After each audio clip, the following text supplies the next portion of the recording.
Alors, je vais finir cette trilogie de vidéos du coup où on parlait de la détox et donc d'un intestin intègre pour pouvoir se détoxifier au quotidien, c'est la base. Au-delà de faire la fameuse détox, comme je vous disais dans les vidéos précédentes. Donc je vais aller juste un peu plus loin, vous donner quelques autres conseils pour voilà, avoir vraiment une barrière intestinale qui joue bien son rôle de barrière. Donc ça va être laisser une pause suffisante à l'intestin sans qu'il digère, puisque l'intestin se répare lorsqu'il ne digère pas. Et quand je vois le rythme de vie qu'on peut avoir, on peut vite tomber dans on digère tout le temps. Puisque parfois on mange tard le soir, et puis si c'est un repas copieux, ça va mettre presque toute la nuit à digérer, et puis le matin on se lève et on remange. Donc là, c'est tellement dommage, puisque justement la nuit, une fois que le corps a fini de digérer, il rentre ce qu'on appelle en autolyse, et les cellules commencent à se nettoyer, et peuvent du coup se réparer et faire tout ce dont elles ont besoin. Donc l'intestin, laisser une pause suffisante, qu'est-ce que ça veut dire? Bon, on pourrait tout de suite rallier ça au jeûne intermittent, pareil, qui est assez connu. On parle de 16 heures sans manger. Moi j'estime qu'à partir de 14 heures, surtout pour les femmes, c'est déjà très bien. Donc ça voudrait dire manger le soir déjà pas très tard si possible, quand même ne pas aller se coucher avec le ventre plein comme on dit, et de compter à environ 14 heures. Après si vous le sentez 16 heures c'est bien, mais déjà 14 heures sans manger c'est très bien. Alors le matin, des fois je demande, enfin tout le temps je demande aux personnes qui viennent me consulter si elles ont faim, et souvent j'ai la réponse que non. C'est vraiment un réflexe de manger, et puis parfois celles qui ont vraiment faim, et ben on trouve des astuces pour espacer, voilà. Donc voilà, première chose, laisser l'intestin pendant 14 heures sans manger, ça sera vraiment très bénéfique. Ensuite, ce dont je voulais vous parler, la deuxième chose, c'est la respiration. Donc l'appareil respiratoire et l'appareil digestif sont intimement liés, puisqu'ils sont l'un à côté de l'autre. Et ce qui les sépare, c'est le diaphragme, qui est dans notre société, chez tout le monde, toujours très contracté et jamais vraiment très souple. Donc ça, bon, vous pouvez faire le travail avec un ostéo, ça sera très bien.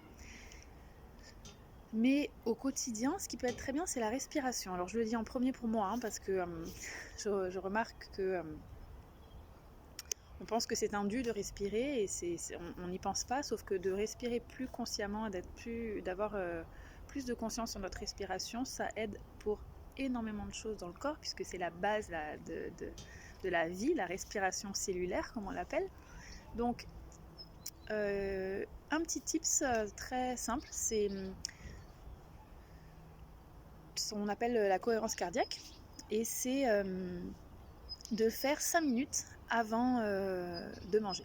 C'est un exercice qui dure 5 minutes. Vous prenez la première vidéo sur YouTube, vous tapez de cohérence cardiaque, ça dure 5 minutes, et vous allez voir, vous suivez la boule. Le principe, c'est de respirer, d'inspirer et d'expirer sur le même temps, et du coup, ça vous pose et ça vous permet de respirer vraiment en conscience, et donc vraiment, si possible, avec le ventre, et de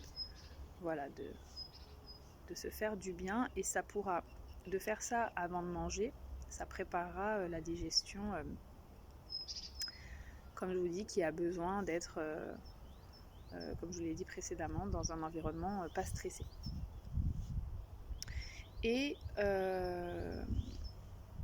la troisième chose, ça va être, je vais vous donner en fait un complément. Alors habituellement, j'aime pas donner des compléments comme ça à la volée, puisque je donne des compléments aux personnes qui viennent me consulter très souvent, puisqu'on en a besoin souvent pour aider le corps. On a besoin de plantes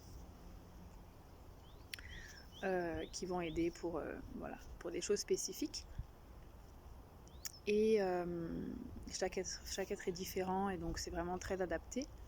Par contre, il y a un complément que je peux vous donner qui pourra aider la barrière intestinale à se reconstruire. Ça s'appelle la L-glutamine. Et bon, ça c'est sans aucune contre-indication pour tout le monde. Je parle pour des adultes, hein, puisque les enfants après il faudra adapter les doses. Et encore une fois, ce complément ne servira à rien si vous n'avez pas au préalable pris soin de la base, c'est-à-dire les conseils que je vous ai donnés déjà précédemment et pour réparer l'intestin, donc avoir une hygiène de vie qui nourrit votre corps dans le bon sens et pas qui lui fait du mal. Voilà. Donc je peux vous donner le laboratoire que moi je conseille aux personnes qui viennent me consulter, c'est le laboratoire Vital Plus. Après, il y a beaucoup de laboratoires aujourd'hui sur le marché et je dis pas que un est meilleur que l'autre, c'est juste que moi je travaille avec celui-là, j'ai confiance et j'ai l'habitude. Donc voilà, Vital Plus, la L-glutamine, et ça se prend 3 gélules le matin à jeun ou avant un repas, au moins 15 minutes avant, voilà. Et c'est une cure quand même qu'il faut faire pendant 3 mois, hein. C'est bien de le faire quand même sur un long terme, je dirais, pour vraiment en voir les effets. Voilà pour la dernière vidéo de la trilogie. Je vous referai des vidéos très bientôt sur d'autres sujets. N'hésitez pas à me laisser des commentaires et me poser des questions si vous souhaitez. Bonne journée.